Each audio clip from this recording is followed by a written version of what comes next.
여러분 혹시 대영제국이라는 말 들으면 어떤 이미지가 떠오르시나요? 지금으로부터 약 150년 전 영국은 그야말로 지구의 주인공이었습니다. 전 세계에서 돈과 물자가 런던으로 몰려들었고 영국 파운드화는 지금의 달러보다 더 강력한 힘을 가졌죠. 하지만 궁금하지 않으신가요? 나라가 그렇게 부자였다면 그 시대를 살았던 사람들은 얼마나 잘 살았을까? 이야기의 시작은 아주 먼 바다에서부터 시작됩니다. 원래 영국은 유럽의 변방에 있는 작은 섬나라에 불과했습니다. 대항해 시대가 한창이던 16세기 당시 진짜 부자는 식민지로부터 금과 은을 싹쓸이하던 스페인이었죠. 하지만 가난했던 영국은 이렇게 생각합니다. 우리가 먹고 살 길은 바다뿐이다 라는 생각으로 해군력을 키웠고 결국 무적함대라 불리던 당대 최강이었던 스페인을 꺾었습니다. 곧이어 영국은 당시 전세계 무역로를 장악하고 있던 네덜란드마저 밀어냈습니다. 결국 바닷길의 새로운 주인이 된 영국은 전 세계의 물류 통행료를 챙기며 새로운 유럽의 패권국 지위에 오르게 됩니다. 하지만 결정적인 한 방은 따로 있었습니다. 바로 산업혁명입니다. 영국 땅 밑에는 석탄이 아주 많았습니다.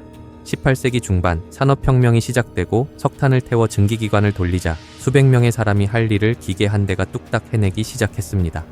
다른 나라 사람들이 손으로 옷감을 짤 때 영국은 공장에서 옷감을 쏟아냈습니다. 가격은 훨씬 싸고 품질은 일정했습니다. 전 세계 사람들은 영국산 물건을 사기 위해 줄을 섰습니다. 이제 영국은 단순히 물건을 나르는 나라를 넘어 전 세계가 필요로 하는 모든 것을 만들어내는 지구의 공장이 된 것입니다. 마지막 걸림돌이었던 프랑스의 나폴레옹까지 물리친 1815년 영국은 이제 지구상의 적수가 없는 상태가 됩니다. 이때부터 약 100년 동안을 역사는 팍스 브리타니카, 즉 영국의 평화시대라고 부릅니다. 영국 파운드 지폐만 있으면 세계 어디서든 최고의 대접을 받을 수 있었던 시절, 영국은 인류 역사상 가장 압도적인 부를 쌓을 준비를 마쳤습니다. 요즘 해외여행 갈 때나 무역을 하려면 달러부터 챙기듯 150년 전에는 그 주인공이 영국의 파운드화였습니다. 당시 영국은 아주 특별한 약속을 하나 합니다.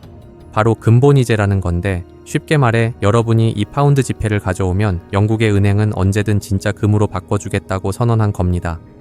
무역 규모가 커지면서 무거운 실물 금을 매번 운반하고 검사하는 것이 너무 위험하고 비효율적이었기 때문에 영국은 대신 언제든 금으로 바꿔준다는 신용이 담긴 종이 화폐인 파운드화를 써서 전 세계 결제를 훨씬 빠르고 간편하게 만들었습니다.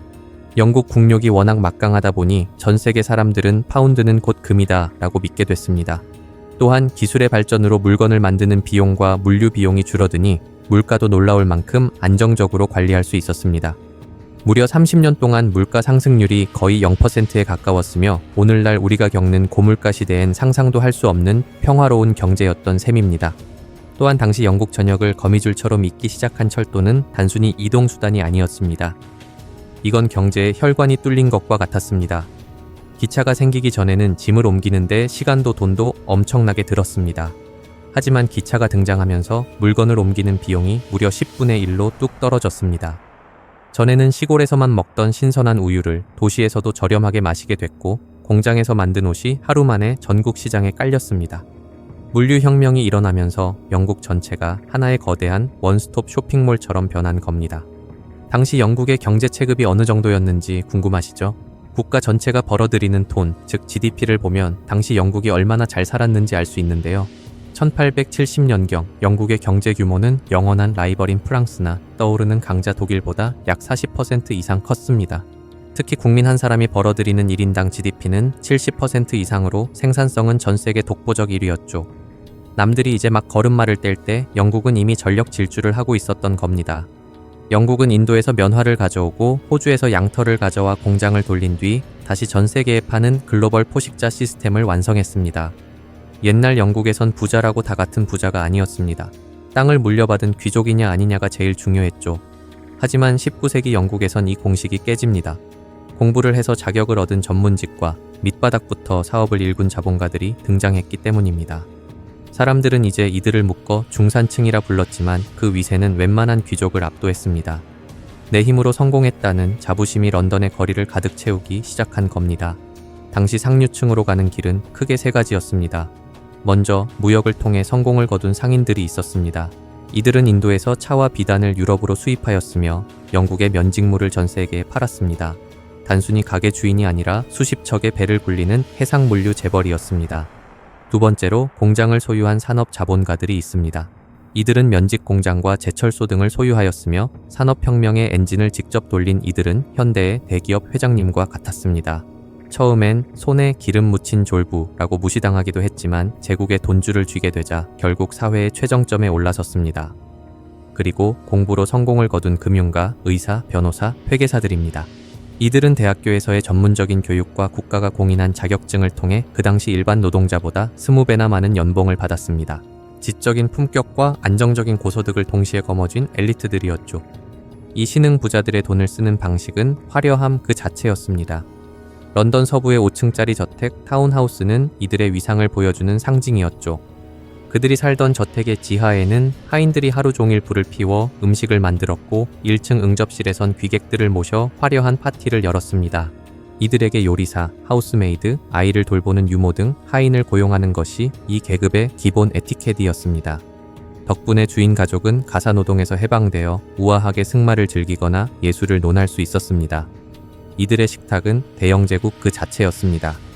아침엔 인도산 홍차에 브라질산 설탕을 넣어 마시고 저녁엔 캐나다산 밀로 만든 빵과 뉴질랜드산 양고기를 즐겼습니다.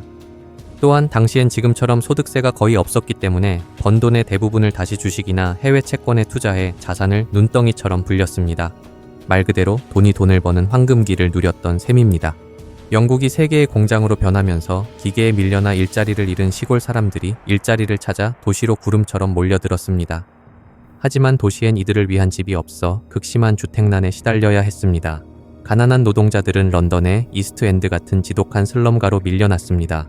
좁은 골목에 집들을 다닥다닥 붙여 짓다 보니 환기는커녕 햇빛조차 들지 않았습니다. 화장실 하나를 수십 가구가 같이 써야 했고 오물이 넘쳐나는 거리에서는 콜레라 같은 전염병이 끊이지 않았습니다. 당시 가난한 노동자 집안 아이들의 절반이 5세 이전에 사망했고 노동자 계층의 평균 수명은 상류층의 절반 수준인 20대 중반에 불과했다는 사실은 이들의 삶이 얼마나 가혹했는지를 그대로 보여줍니다. 상류층이 우아하게 애프터눈 티를 즐길 때 공장 노동자들에게 홍차는 전혀 다른 의미였습니다. 고기나 채소 같은 영양가 있는 음식은 꿈도 꿀 수 없었기에 그들은 값싼 설탕을 듬뿍 넣은 뜨거운 차와 딱딱한 빵 한 조각으로 배를 채웠습니다. 설탕의 칼로리와 차의 카페인이 하루 12시간에서 14시간의 살인적인 노동을 버티게 해주는 유일한 연료였던 셈입니다. 가장 가슴 아픈 장면은 공장과 탄광에 있었습니다. 당시엔 아동 노동이 너무나 당연했습니다. 기계가 쉼없이 돌아가는 동안 몸집이 작은 8살 아이들이 기계 밑으로 기어 들어가 기계에 묻은 먼지를 닦아냈습니다. 자칫하면 기계의 손가락이나 발을 잃는 끔찍한 사고가 비일비재했죠. 또한 좁은 갱도 속에서 허리도 못 편 채 온종일 석탄 수레를 끄는 아이들도 있었습니다. 제국이 전 세계로 뻗어나가는 동안 이 아이들은 학교 대신 어두운 공장에서 태양 대신 기계 불빛을 보며 자라야 했습니다. 만약 다치거나 병들어서 일을 못하게 되면 어떻게 될까요? 당시 노동자들에게 이건 사형 선고와 같았습니다. 사회복지라는 개념이 없던 시절이라 돈을 못 벌면 마지막으로 가는 곳이 구빈원이었습니다. 하지만 구빈원은 현대의 복지시설과는 달리 가난한 사람을 돕는 곳이라기보다 가난을 죄처럼 여기며 벌을 주는 곳에 가까웠습니다. 오히려 노역형 교도소에 가까웠죠. 가족들은 강제로 뿔뿔이 흩어져야 했고 지독하게 맛없는 음식과 딱딱한 침대가 제공됐습니다. 이곳에 올 바엔 밖에서 힘들게 일하는 게 낫다는 생각이 들게끔 일부러 열악하게 운영했던 겁니다. 20세기에 접어들자 영원할 것만 같았던 영국의 왕좌도 조금씩 흔들리기 시작했습니다. 아이러니하게도 원인은 영국의 너무 빠른 성공에 있었습니다. 영국이 이미 잘 돌아가는 옛날 공장들에 만족하고 있을 때 뒤늦게 출발한 미국과 독일은 영리하게 움직이고 있었습니다. 그들은 영국의 낡은 방식을 따라하는 대신 전력, 화학, 자동차 같은 신기술에 과감히 투자했습니다. 영국이 자신들이 최고라며 자부심에 취해 설비를 바꾸지 않는 사이 후발주자들은 영국의 생산력을 무서운 속도로 추월해 버렸습니다. 1등의 자리가 주는 안락함이 오히려 독이 된 셈입니다. 국가 간의 경쟁보다 더 뜨거웠던 건 영국 내부의 변화였습니다. 처참한 노동 환경 속에서 노동자들이 드디어 목소리를 내기 시작한 겁니다. 하루 8시간 일하고 8시간 쉬고 8시간 자게 해달라. 노동자들은 뭉치면 세상을 멈출 수 있다는 것을 깨달았고 거대한 파업과 투쟁을 이어갔습니다. 결국 정부도 손을 들었습니다. 아이들의 노동을 금지하고 최소한의 쉴 시간을 보장하는 법들이 하나둘 생겨났죠. 오늘날 우리가 당연하게 여기는 주 5일제나 8시간 근무 같은 권리들은 바로 이 시기 영국 노동자들이 흘린 피와 땀의 결과물입니다. 20세기에 들어서며 영국 사회는 아주 중요한 깨달음을 얻습니다. 한 개인의 가난은 게으름 때문이 아니라 사회 시스템의 문제일 수 있다는 생각이었죠. 이때부터 영국은 국가가 국민의 삶을 돌보는 복지국가로 변신하기 시작합니다. 아픈 사람에게 보험을 제공해주고 나이 든 분들에게 연금을 주는 제도가 도입됐습니다. 훗날 요람에서 무덤까지라고 불리는 영국의 복지 시스템은 바로 이 대영제국 말기의 진통 속에서 탄생했습니다. 어떤 이들에게 영국은 전 세계의 부를 누리는 화려한 천국이었고 또 어떤 이들에게는 기계처럼 일해야만 했던 가혹한 일터였습니다. 하지만 분명한 건 그 시대의 압도적인 풍요와 그 밑바닥의 처절한 투쟁이 합쳐져 지금 우리가 사는 현대사회의 틀을 만들었다는 사실입니다. 우리가 오늘 마시는 홍차 한 잔에는 150년 전 제국의 화려함과 그 화려함을 지탱했던 수많은 사람의 이야기가 함께 담겨 있습니다. 여러분은 이번 영상을 어떻게 보셨나요? 댓글에 여러분의 생각을 공유해 주세요.